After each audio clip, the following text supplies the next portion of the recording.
Hi and welcome to the channel. So today we are going to be doing a hands-on Python variables. So I explained in a previous video that a variable is not what is storing data. A variable is is what is giving you the address to where data is stored. So a variable, it's a very big misconception that a variable stores the data for you. That is very wrong. A variable is what gives you it is what points to that point in memory where the data is actually stored. Data is stored in memory, but variable gives you access to that location where the data is stored, because memory address is something like 010101000011 like that. Well, you can't have that kind of address in your head. So instead of having that kind of address, you have something simple: name, age, school, profile, phone number, and what have you. So to practice variables, I came up with these exercises. It will make life easier for us learning Python. So what variables will be required to create the following programs? So let's take the first one, area of a circle. Now, area of a circle, for you to write a program that will calculate area of a circle, the formula to use is pi r square. So in mathematics, you have something like area equal to pi, then multiplied by r multiplied by r. This is what you have in mathematics normally. Let me comment this out.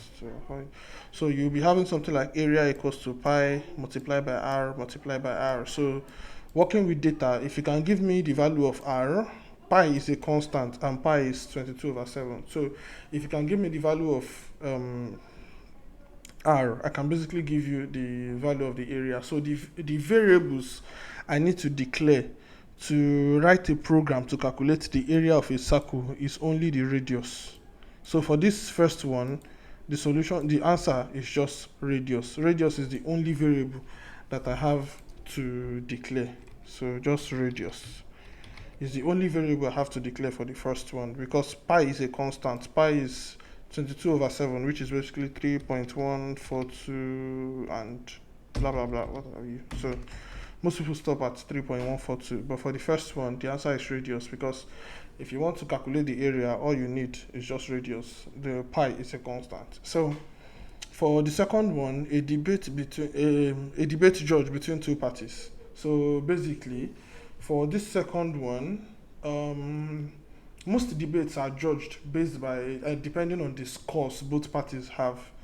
You get. So there should be a way we can quantify the performance of this party, and there should be a way we can quantify the performance of the other party.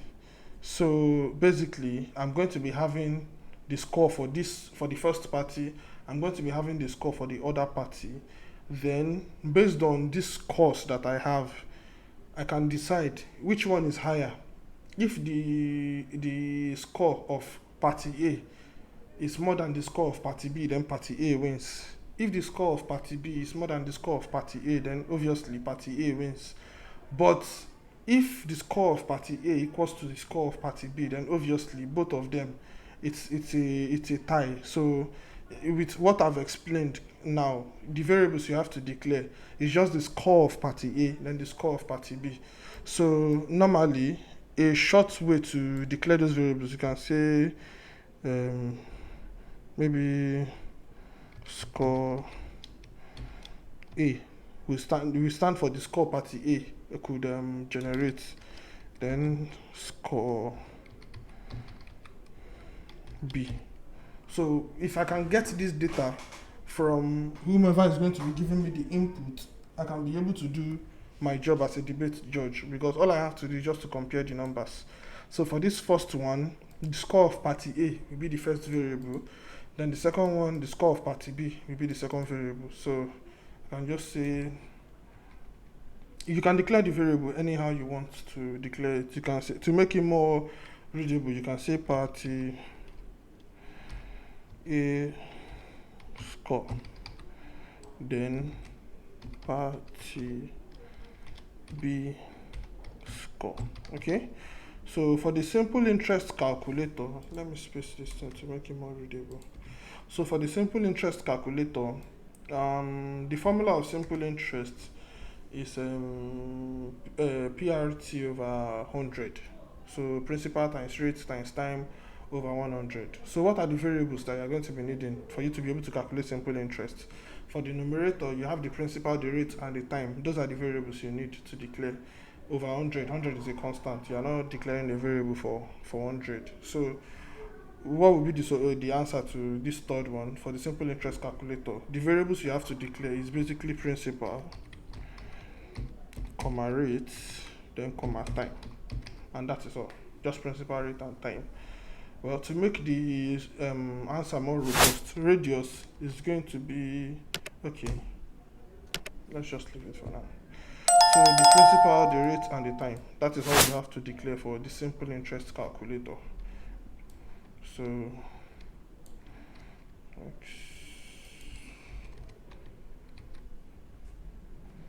okay, so for the fourth one, a program to swap two values. Okay, so let's say I have two values x and y. If I want to swap them, meaning if for example x is 1 and y is 2, at the end of the program I want y to be 1 and x to be 2.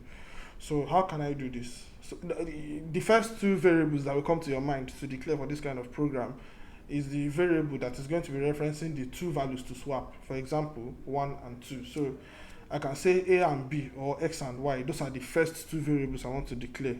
So I can say x comma y. Then in Python, depending on the algorithm you want to implement, an algorithm is basically a step-by-step process that is taken to achieve something, basically.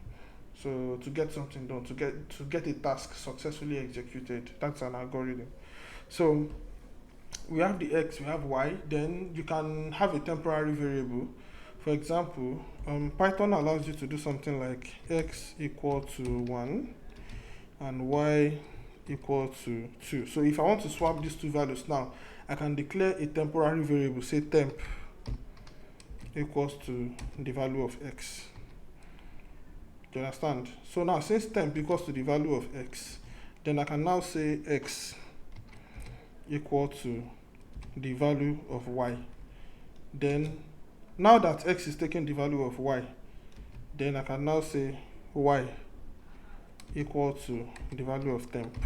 If I should run this program, then at the end of this program, x and y have swapped the values. So let me print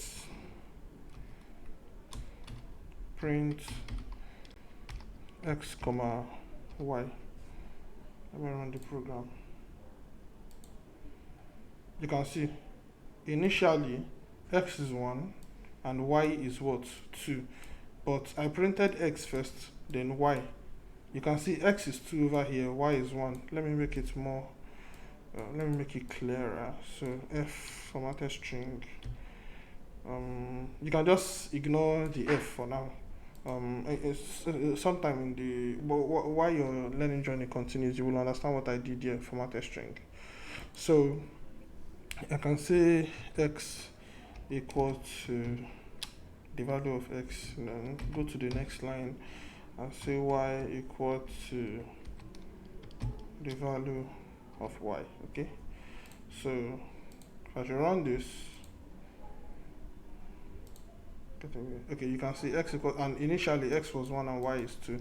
So according to this algorithm that I implemented here, you can see I have temp over here. So another variable I have to declare is what? Temp. So then Python also allows you to do something. It happens in some other programming language. Tuple unpacking also. If I say x comma y equal to y comma x, this is a valid statement over here. So if I should run the code, you can see x is also 2 and y is 1. In this case rather, x is 2 and y is 1. So this works, and using the temp works. So if you be going by the temp method that I implemented first, then these are the three variables you have to declare to swap two values. But if this is the algorithm that you want to follow, this single line statement over here, then you don't have to go with the temp. Just take the temp away. So just x and y is what you need for this particular one over here. Okay, so a program to find the average of 10 numbers. Now, one way to do this, actually, the programmer's way to do it, is to put all the 10 numbers in a list. So you can declare a list, say numbers, then you can just say average value. With these two variables, you can find the average value of 10 numbers with just these two variables. And the manual way to do it is to declare 10 different variables instead of a list. But then you still have your average value. This is what I mean over here. This is one way to do it. Then another way to do it will be to say x1, x2, x3, then up to x10. So you have 10 variables first, then you have average value. So this isn't super cool at all. This isn't super cool at all. Nobody does this. Nobody does. So with these two variables, you can find the average of 10 numbers with just these two variables. So let me write it here. So a palindrome checker. What is a palindrome? A palindrome is a word that reads the same way forward, the same way it reads backward. A good example is Lawal, Lawal. Reading it forward, it is Lawal. Reading it backward, it is still Lawal. Another example is you, Ewe. You, I think that should be a female lamb or a female sheep or so. So Ewe, you. So that's a palindrome. Now a palindrome checker. If you want to implement a palindrome checker, the first variable you want to create will be, say, the input word itself. Yes, the word that you want to check if it's a palindrome. You need a variable to store it. You need to store it in memory. Then a variable will be responsible for accessing it, for its access rather. So you have say input word. Now, a palindrome checker, what are you trying to do? What are you trying to do? You are trying to check if it is a palindrome or not. Now, being a palindrome or not, at the end of the day, you have only two options available, true or false. True or false. So, guess what? Apart from this input word, I'm going to declare a variable, say, let me say result. And this result is going to be a Boolean data type. You still learn about Boolean data types later. A Boolean data type is a two-state data type. That will be true or false, basically. So this will be a string, while this will be a Boolean. That will be a Boolean. So for the palindrome checker, this is all we need for the palindrome checker. Okay? So for a body mass index calculator, actually, there's something we are forgetting about these other ones. For this area of a circle, we are supposed to, a variable is supposed to store the result, and the variable over here will be area. For this first one, it will be area. So you need radius and you need area to write the program. So a debate judged between two parties. So either of these two is going to be the final result. So a simple interest calculator, you need principal rate time, then the simple interest itself. Let's say the simple interest is just SI. So a program to swap two values. Yeah, well, that is all we need. So a program to find the average of 10 numbers. Yes, this is all we need. The numbers and the average value. Okay. So for the BMI calculator, we need the formula for finding the BMI is I think BMI should be weight times height also. Yeah, it should be weight times height. Body mass index calculator, that should be weight times height. Yeah, that should be weight times height. So the two variables you want to declare over here will be the weight, will be the height,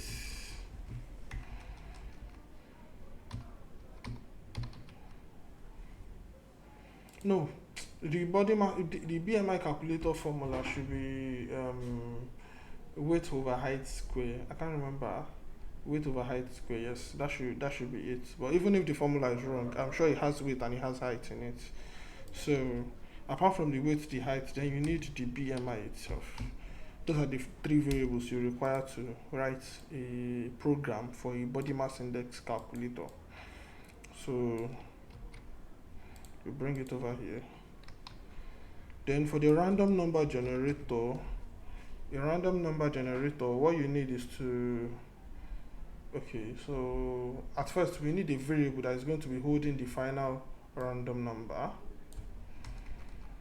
a variable to hold the final output. Let's just say output. Then another thing we need is a pool of possible numbers. Yes, let me say numbers. So we use a particular algorithm. Out of the numbers, every time you try to run the function, it will choose a different number. Every time you try to run the function, it will choose a different number. So for now, I think I'll just go with these two. Yes. Numbers will be a list of numbers. We take the values 1, 2, 3, 4, maybe to 1 million or so. Then output will just be the final random number chosen. So copy this and paste it over here. So, well, we have so many problems that we can use, but I believe this 8 should be enough. So just go through it, and if you have any issues, the comment section is open. I will reply to you as soon as I can. So thank you very much. I'll see you in the next video. Bye for now.